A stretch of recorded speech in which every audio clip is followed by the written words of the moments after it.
আসসালামু আলাইকুম রহমতুল্লাহি ওবরাকাতুহু। আলহামদুলিল্লাহ, আশা করি আপনারা সকলেই ভালো আছেন। দিনী আলোচনায় আপনাদের সবাইকে স্বাগতম। আমাদের এই দিনী আলোচনার আজকের বিষয়বস্তু হবে কোরবানি সম্পর্কে আলোচনা। তো এই কোরবানি সম্পর্কে আমরা জানতে গিয়ে জেনেছিলাম যে ইব্রাহিম আলাইহিস সালাতু ওয়াস সালাম হযরত ইসমাঈল আলাইহিস সালাতু ওয়াস সালামকে নিয়ে যখন মিনা বাজারে গেলেন, যেখানে এখন কোরবানি করা হয়, এই স্থানে যখন গেলেন, যাওয়ার পরে ইব্রাহিম আলাইহিস সালাতু ওয়াস সালাম তিনি তার সন্তান ইসমাঈল আলাইহিস সালাতু ওয়াস সালামকে পরীক্ষা করতে চাইলেন। তিনি দেখতে চাইলেন যে কেমন বাবার কেমন সন্তান হয়েছে, সেটা তিনি পরীক্ষা করতে চাইলেন। এরপরে ইব্রাহিম আলাইহিস সালাতু ওয়াস সালাম তার সন্তানকে কিছু কথা বললেন। কি কথা বললেন সেটা আল্লাহ পাক রব্বুল আলামিন সূরা সাফফাতের 102 নম্বর আয়াতে রব্বুল আলামিন বলেন। আল্লাহ পাক রব্বুল আলামিন বলেন, ফালাম্মা বালাগা মাআহুস সা'য়া ক্বালা ইয়া বুনাইয়া ইন্নী আরা ফিল মানামি আন্নী আযবাহুকা ফানজুর মাযা তারা ক্বালা ইয়া আবাতি ইফআল মা তু'মার সাতাজিদুনি ইনশাআল্লাহু মিনাস সাবিরিন। আল্লাহ পাক রব্বুল আলামিন বলেন, ফালাম্মা বালাগা মাআহুস সা'য়া, যখন ইব্রাহিম আলাইহিস সালাতু ওয়াস সালামের সন্তান ইসমাঈল আলাইহিস সালাতু ওয়াস সালাম বাবার সাথে চলাফেরা করার বয়সে যখন উপনীত হলো, তখন ইব্রাহিম আলাইহিস সালাতু ওয়াস সালাম তিনি তার সন্তানকে বললেন, ক্বালা ইয়া বুনাইয়া ইন্নী আরা ফিল মানামি আন্নী আযবাহুকা। ইব্রাহিম আলাইহিস সালাতু ওয়াস সালাম তিনি তার সন্তানকে বললেন যে, হে আমার প্রিয় ছেলে, হে আমার প্রিয় বৎস, আমি স্বপ্নের মধ্যে দেখেছি যে আমি তোমাকে জবেহ করতেছি। ইন্নী আরা ফিল মানামি আন্নী আযবাহুকা, আমি স্বপ্নের ভিতরে দেখেছি যে আমি তোমাকে কোরবানি করছি, জবেহ করছি। ফানজুর মাযা তারা, এখন এই বিষয়ে তোমার অভিমত কি? এই বিষয়ে তোমার অভিমত কি?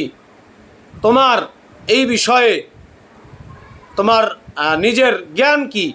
তুমি কি বলতে চাও এই বিষয়ে? যখন এই কথাটা ইব্রাহিম আলাইহিস সালাতু ওয়াস সালাম ইসমাঈল আলাইহিস সালাতু ওয়াস সালামকে বললেন, তখন ইসমাঈল আলাইহিস সালাতু ওয়াস সালাম কি উত্তর দিলেন জানেন? এটা আমাদের তো ভালো, কিয়ামত পর্যন্ত আমার মনে হয় কিয়ামত পর্যন্ত যত সন্তান আসবে দুনিয়ায়, কোশ্চিনকালেও এই উত্তর তারা দিবে না। আমাদের সন্তানকে যদি বলতাম যে আমি স্বপ্নে দেখেছি যে তোমাকে জবেহ করতেছি, এখন তোমার অভিমত কি এ বিষয়ে, তুমি আমাকে কি বলো, তো নিশ্চয়ই সন্তান ওই বাবাকে বলবে যে বাবা, স্বপ্নে যেটা দেখেছেন ওটা শয়তানে দেখিয়েছে, বা কি ভুলভাল স্বপ্ন দেখেন, বা বাবা আপনি পাগল হয়ে গেছেন, এ ধরনের কথাবার্তা বলবে। কিন্তু ইসমাঈল আলাইহিস সালাতু ওয়াস সালাম বললেন, তিনি তো নবী, তো তার কথাটাও তো সেভাবেই হবে। তো ইসমাঈল আলাইহিস সালাতু ওয়াস সালাম তিনি বললেন, ক্বালা ইয়া আবাতি ইফআল মা তু'মার, হে আমার পিতা, আপনাকে যে বিষয়ে আদেশ করা হয়েছে আপনি আপনার ওই আদেশকে পূরণ করুন। সুবহানাল্লাহ, আপনি আপনার ওই আদেশকে আপনি পালন করুন। ক্বালা ইয়া আবাতি ইফআল মা তু'মার, হে বাবা, আপনাকে যে আদেশ করেছেন আল্লাহ তাআলা, আপনি ওইটা পালন করেন। আপনাকে আমি সন্তান, আমার অভিমত জানার আপনার প্রয়োজন নেই, আমাকে আপনার জিজ্ঞাসা করার কোনো প্রয়োজন নেই।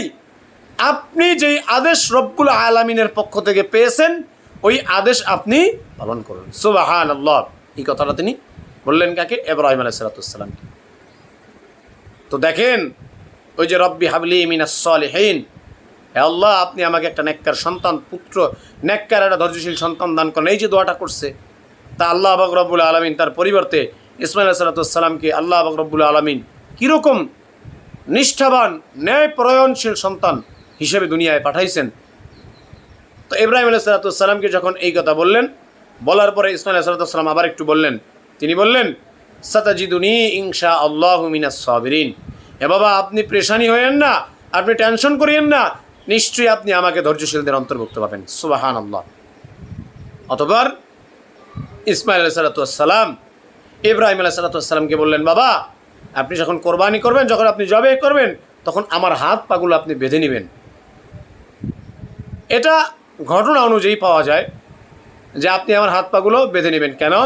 কারণ হতে পারে আপনি যখন আমাকে জবেহ করবেন তখন আমি ছটপট করতে করতে হয়তোবা আমার হাত পা গিয়ে আপনার গায়ে লাগবে, বেয়াদবি হবে, এই জন্য আপনি আমার হাত পাগুলো বেঁধে নেবেন।